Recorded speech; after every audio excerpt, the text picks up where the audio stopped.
Mario. Yes, Luigi? I know that we are brothers, but there's something I must tell you, Mario. Something that's been on my mind for quite some time. Yes, Luigi? I love you, Mario. I know you love me, Luigi. No, not like that. Not like the way a brother loves a brother. More like the way a lover loves a lover. Oh, I see. Yes. Well, what should we do about it then? Perhaps we should kiss. Yes, I would like that very much.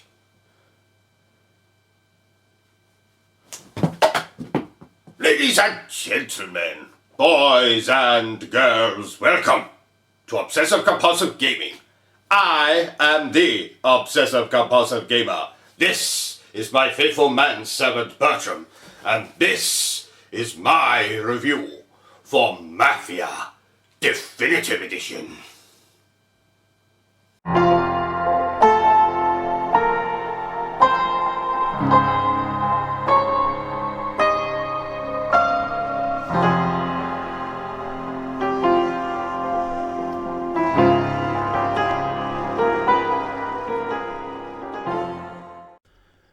Mafia Definitive Edition is, unsurprisingly, a remake of Mafia, which released in 2002.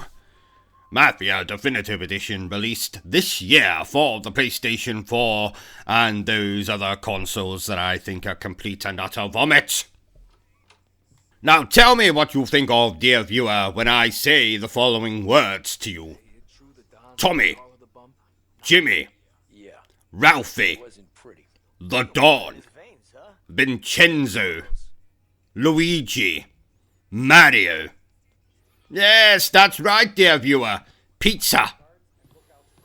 But what I actually think of is a life of crime, of gangsters, of men living on the edge, day after day, selling drugs, seducing women and men, and farm animals, and speaking in accents so incomprehensible that it actually took me quite a bit of time to realize that they were actually speaking English and not some made-up Martian dialect.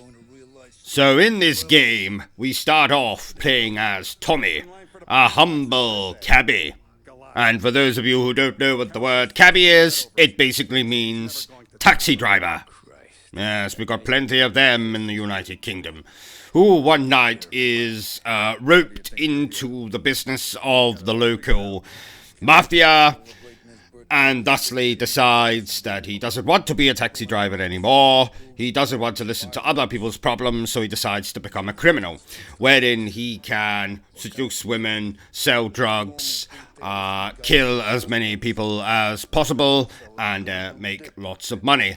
But then at one point he decides he doesn't want to be a bad guy killing people. He wants to be a good guy, so he tries to get out of this life, but then he realizes he's too deep in this life of crime.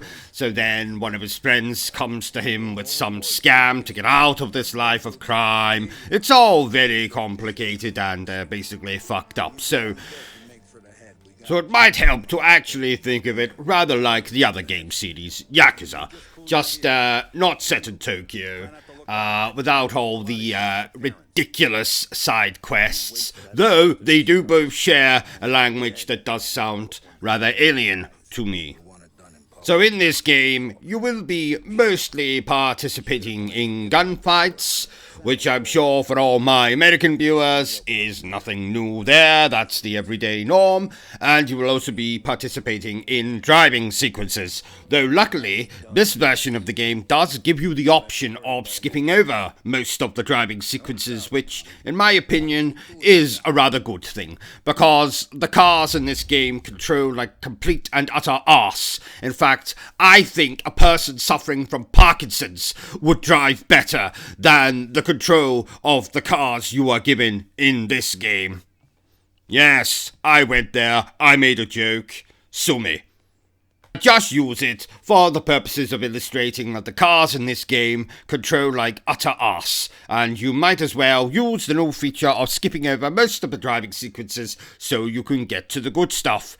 And by the good stuff, I mean killing as many people as possible, because after all, this is a gangster simulator, and what would a gangster simulator be without ridiculous accents and killing lots of people as possible with Tommy guns and machine guns and rocket launcher. There's no rocket launcher in the game. Grenade launcher. No, there's no grenade launcher in the game. Although we do get to use Robocops. Robocops? That's a sound. Robocops! We do get to use Robocops gun in the game. No, actually, we don't get to do that either. All we get to use are the boring 1930s appropriate guns. Do you know, Bertram, that I was in the mob once? Yes, really? Yes, no, not really. Not really. So, the story is cliche. The characters are cliche. The villains are your typical wankers. And also cliche. The driving is complete and utter arse. But I must tell you, dear viewer, that I enjoyed this game very much. Yes, the forced driving sequences allowed me to vent, to rage, to rant, which I do enjoy ever so much. And the shooting sequences allowed me to indulge the psychopath in me. So all in all, a very good experience was had playing Mafia Definitive Edition.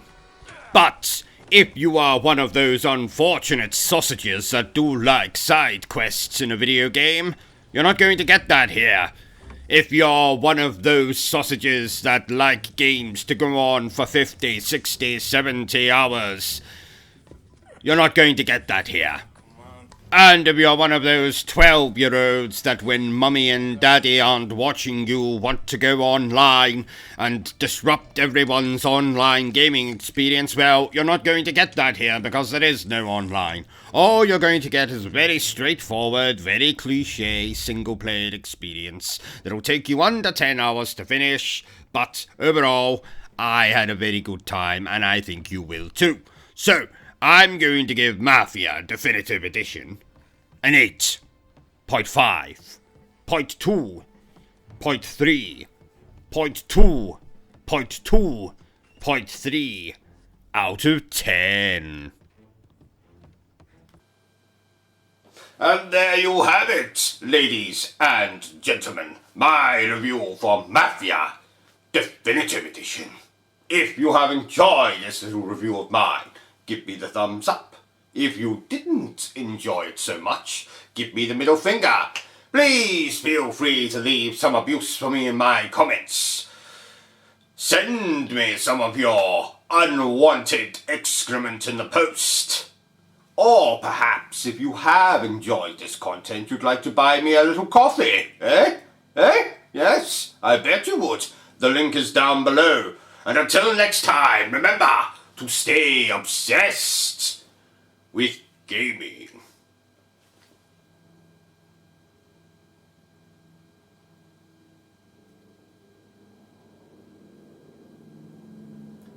Yes, I knew I'm still doing it, Bertram. Don't have to remind me every single bloody time. Ugh.